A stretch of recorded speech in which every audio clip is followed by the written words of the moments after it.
Okay, today I'm going to teach you about what is called the Bil Sao or Biu Sao. It is a thrusting hand is generally how it's translated. Now, it is a strike. It is a palm strike. It looks like this, and it's going to hit with this knife edge of the hand. We call this the knife edge, okay? Right down the pinky line. And either one can hit. Generally, when it does, the elbow is as down as you can get it in this fashion.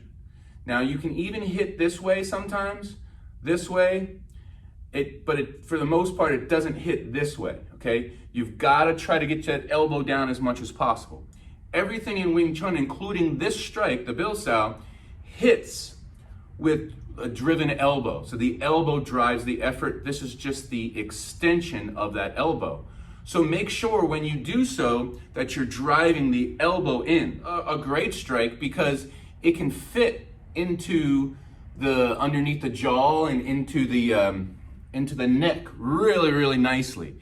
It can also be great as even when you're not Ju Ying. Ju Ying is forward facing in Wing Chun, so it can actually really work well when you're more not side body, but more 45, and it can work really well as a lead, almost a lead, like not exactly a jab, but like a straight lead. It can come and you can use that right in. So seeing it from the side, again, make sure this elbow drives it, and the elbow is also more down than the hand. You wouldn't want to do it like that because then you're not going to be grounded. Another thing about Wing Chun is all the hits, in order for structure and root to work, really the elbow, for the most part, can stay down, should stay a little lower than the hand. Now, a great way to get to these spots in the Bil Sao is underneath someone else. It can be very sneaky. So when you practice, a great way to practice these Bil Saos, unlike chain punches, which go this way, a great way to practice your Bil Saos is underneath. Coming from underneath, okay? Then, once you get the motions of it a little bit, coming from underneath, you then can start to put what's called Geng lick. Geng lick is this kind of inch energy that you put in, kind of this wrist, the wrist snaps into it, but it really still comes from the elbow. So as you do it, you can point your fingers at the target. And at the last second, you're gonna turn and kind of snap that wrist into it and get that jolting inch energy. Okay, so here, boom, boom, boom. Okay, work that. When you're thinking about your self-defense situations, this fits perfectly into there. Just make sure when you're doing it that you're driving with your elbow. On the dummy, you want to make sure that you're hitting this. So when I hit on the dummy, I'm actually more this way. And when I hit on a person, I might be a little bit different.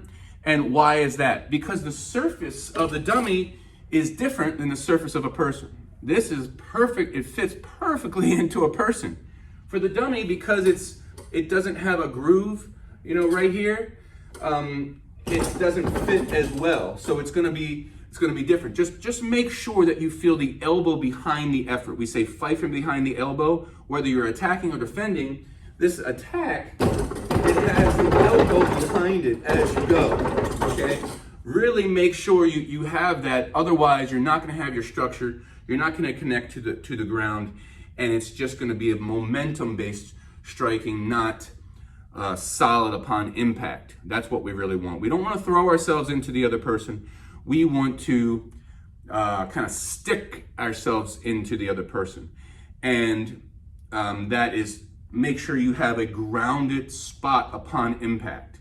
What's interesting about Wing Chun, in addition to this Bil Sao strike, what's interesting about it is that it's using pulling-based muscles to do the job of an extension. How can I do that? Well, as you do that, you're connecting your arm to then your body. So this is structure. And then basically connecting things to the ground as well, as you're using these pulling based muscles, these keeping things compact.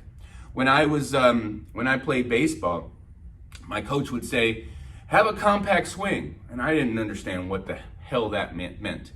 So if I'd have had Wing Chun while I was playing baseball, I would have understood that. Because basically what it means is don't overextend your shoulders as you're doing things, right? So if you're swinging a bat, don't overextend. Keep your shoulders really kind of part of those hips. It's the same thing. So understanding Wing Chun biomechanics and the way Wing Chun connects in its elements of good form can really help you be more powerful in all kinds of things, from baseball swings to golf to tennis to you name it. It can really help you connect your body. All right, so this is the Bil Sao. Hope this helps. Feel free to ask me any questions down below. If you are interested in my 90-day beginners Wing Chun course, go to wingchunlessons.com and I will go through a lot of stuff in 90 days. And that includes Sunim Tao, energies, simultaneous attack and defenses, structural work, concepts, so many different things. That's at wingchunlessons.com. I'm Sifu Adam Willis, and thank you much.